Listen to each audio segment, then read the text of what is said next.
Quella di oggi sarà una comparativa tra due facce della stessa medaglia, due concetti della stessa identica cosa. Da una parte uno costoso, dall'altro uno economico. Quanta differenza ci sarà in pista, ma soprattutto quanta differenza ci sarà con il portafoglio?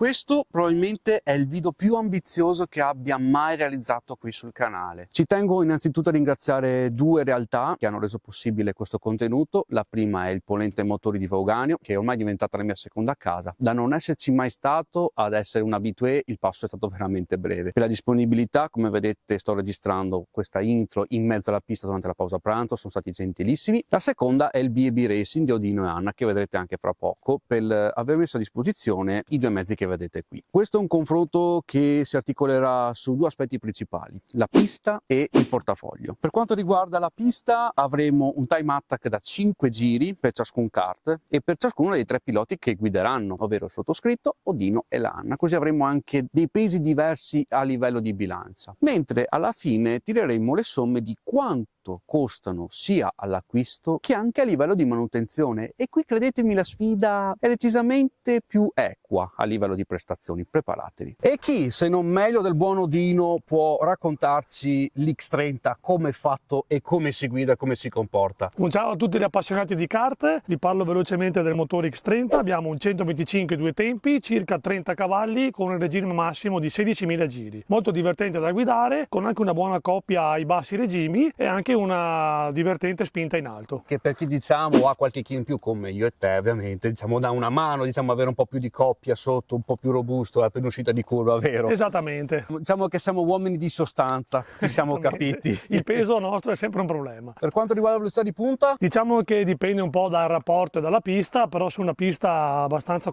corta come quella di Vaugano arriviamo ai 107 km/h circa. E su una pista di cosa? 600 metri? 600 metri, 600 sì. metri circa è un gran bell'andare, fidatevi. Se parliamo invece di una pista come Migliaro, che è un po' più lunga, riusciamo ad arrivare anche ai 113-115 km/h. Mica bruscolini. Per quanto riguarda invece il Brig, diciamo che lo avete imparato a conoscere nel corso di queste stagioni. È un telaio Stingray motorizzato LO206, un motore che, come sapete, va fortissimo nel Nord America, tant'è che ci sono griglie da 30-35 kart come se piovesse, e devo ammettere che è molto divertente da guidare, che se le velocità di punta non sono propriamente esagerate, perché fate conto che con la rapportatura un po' più lunga a Cremona prendevo comunque i 90, che comunque è un bel signore andare per 10 cavalli. Un telaio da 30. Ci sono delle differenze tra il Blue Shark e il Stingray, specialmente la più palese è quella all'anteriore per via delle geometrie, perché dovete sapere che non tutti i telai sono uguali, perché si devono adattare a determinate categorie. Per esempio il Blue Shark si adatta meglio al X30 o comunque ai monomarcia, invece lo Stingray è stato specificatamente realizzato e progettato per le categorie come l'LO206 e i 100, perché qui si può montare anche un bel motore 100. E vi voglio lanciare una sfida: fatemi sapere qui giù nei commenti se vorreste vedere il sottoscritto guidare un 100, fatemi sapere la vostra. A livello di prestazioni, 10 cavalli, 90 km/h, è una maniera totalmente differente rispetto a due tempi, me ne sono accorto io, veramente va guidato in una maniera totalmente diversa, ma è molto divertente da guidare. Le griglie si stanno riempiendo, la cosa mi fa molto piacere, e mi fa anche piacere, diciamo, tirare un po' di acqua al mio mulino, portando contenuti che possono far aprire le menti a tutti quei piloti che magari vogliono mettersi in gioco senza spendere un capitale. Per cui, detto questo, direi che è ora di scendere in pista e vedere come vanno queste due carte, no? Prepariamoci e scendiamo in pista. Ok.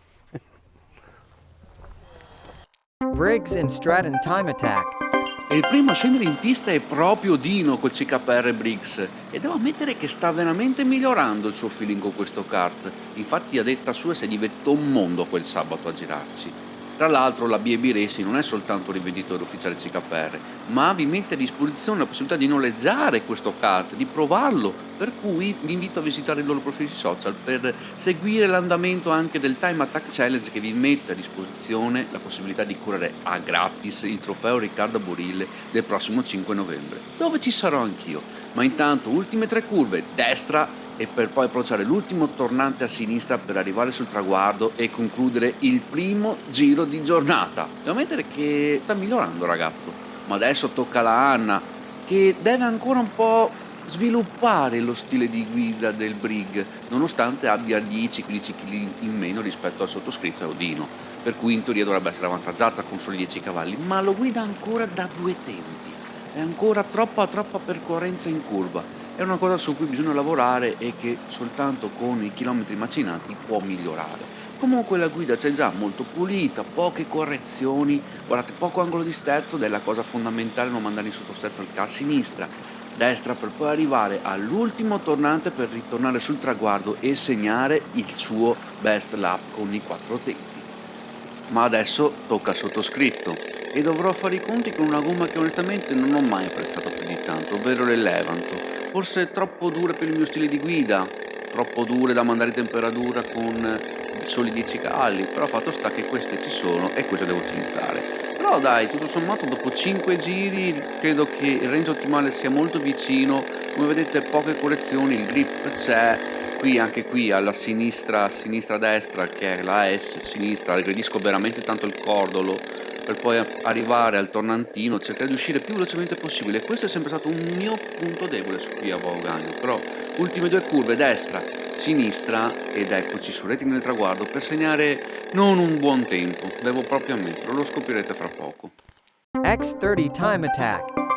Eccolo che sale inesorabile, inebriante il sound dell'X30 a 2 tempi, inconfondibile, e il primo a scendere in pista è sempre Odino, e la guida qui è tutta un'altra cosa, molta più percorrenza rispetto al Brig.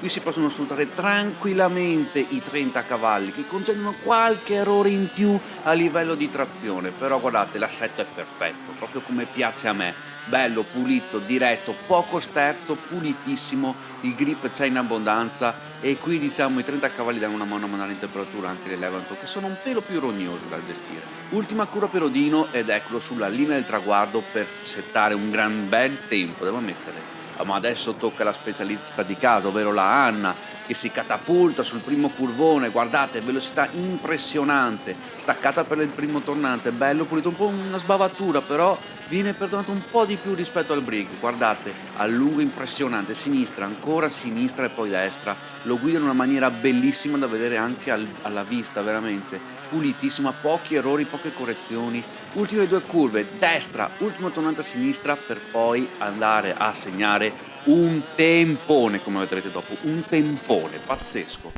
E mo tocca al sottoscritto. Riuscirò ad andare sotto i 30 secondi, visto che quello è il mio target? Vediamo.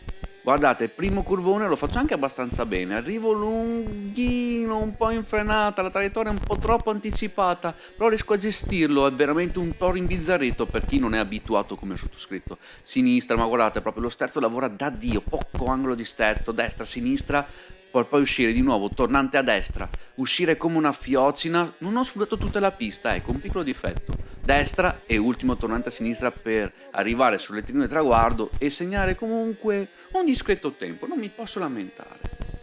È giunto il momento di tirare le somme di questo pomeriggio e di questa comparativa. Vi siete divertiti innanzitutto? Moltissimo.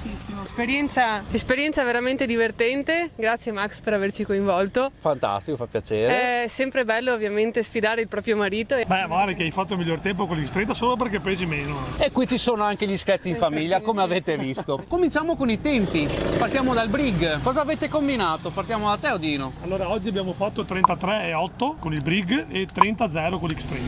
Te, Anna? E io oggi ho fatto 34,1 con il Briggs, continuerò a guidarlo sempre da 2 tempi, è una cosa mia, e 29,4 con l'X30. E qui i tempi iniziano a farsi interessanti. Invece il sottoscritto ha fatto un 34,1 col Brig, diciamo che con la gomma non propriamente in temperatura, un po' difficile da guidare, non è il massimo della performance. Invece con l'X30 ho tirato fuori un bel 35, secondo me prossimamente il traguardo sotto i 30 secondi probabilmente ci arrivo. Abbiamo tirato fuori i cronometri, adesso è giunto il momento di far parlare il portafoglio. All'atto di acquisto del kart totalmente nuovo, i prezzi saranno IVA inclusa, abbiamo per l'X30 il solo telaio costa 4.700 euro, 3.300 euro giusto di motore, Più o meno circa, compreso di tutto quanto, perché comunque viene fornito con l'impianto di raffreddamento, con il radiatore, tutto quello che serve per essere montato per scendere in pista. Poi abbiamo 25 euro per corona singola, perché ovviamente bisogna avere varie rapportature, un 20 euro di catena, per un totale di cosa? 8.300 euro, giù di lì? Dovremmo essere su quella cifra lì, sugli 8.000 euro circa.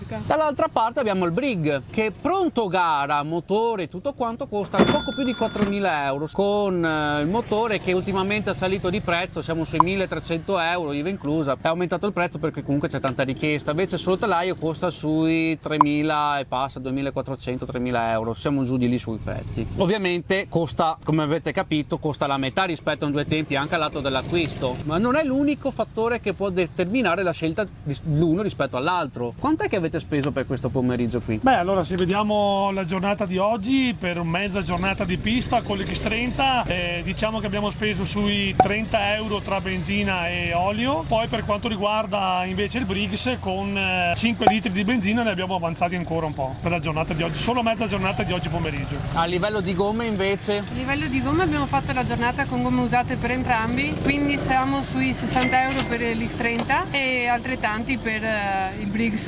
Il punto è che l'X30 ne ha già consumate, il Briggs invece si possono riutilizzare Ancora e fare molti altri più turni, molte altre più uscite. È anche una questione di risparmio in ottica futura, non si deve spendere ogni volta centinaia di euro per le gomme. Veniamo alla manutenzione. Per quanto riguarda invece il fattore manutenzione, con l'X30 è un po' più delicato, nel senso che andiamo a sostituire il pistone dopo 100 litri di benzina e invece andiamo a fare la revisione completa dopo circa 250 litri, che vuol dire 12 ore di utilizzo, siamo lì. La revisione completa, il costo è abbastanza importante, che siamo in circa su 600-700 euro, dipende poi dalla fase di mercato che c'è in questo periodo, dell'aumento di materie prime e quant'altro. Per quanto riguarda invece il Briggs, noi diciamo che cambiamo olio ogni 2 uscite in pista, ma in realtà l'olio andrebbe cambiato ogni 2 ore di utilizzo. Si tratta solo di 400 ml di olio, quindi parliamo di 8 euro ogni 2 volte che va in pista. E al massimo magari anche una controllatina alle valvole ogni tanto, principalmente. Una volta all'anno, direi. Con i Briggs diciamo che ci si possono permettere molte più uscite prima di intervenire sul motore. Anche a livello di prezzi, per un team piccolo come il vostro è anche abbastanza importante. Una cosa molto simile, è un bel peso sulla bilancia, diciamo, economica di una piccola realtà come la BB Racing. Sicuramente sì, perché fai più uscite, diminuisci di molto i costi e ti puoi permettere di fare i chilometri senza problemi. Abbiamo tirato le somme e, come avete visto, in pista ha vinto il due tempi, era palese, ma al portafoglio decisamente il Brig si è rivelato essere super economico. Ovviamente questo video non vuole assolutamente essere un qualcosa contro i puristi del due tempi, perché anch'io lo dico, il kart è nato due tempi e credo che morirà due tempi, però è bello far approcciare gli appassionati anche a qualcosa di alternativo come il Brig, economico e di facile installazione. Vi ricorda qualcosa? Sì, avete indovinato, se seguite la formula dimenticata. Detto questo, ringrazierei Odino e Anna per la giornata, per avermi fatto girare ancora con due tempi, vi siete ancora affidati di me. È stato un piacere per noi. È stato un piacere, Max. Ringrazio ancora una volta il Polente Motori per la disponibilità, ci hanno incastrato con i turni, è venuto fuori tutto quanto alla perfezione. Vi lascerò in descrizione i link di tutti e due, ovvero BB Racing che Polente Motori. Adesso è il momento però di imbarcare le trivelle perché tocca andare a mangiare. Voi che dite? La vostra da Max è tutto, ci vediamo alla prossima.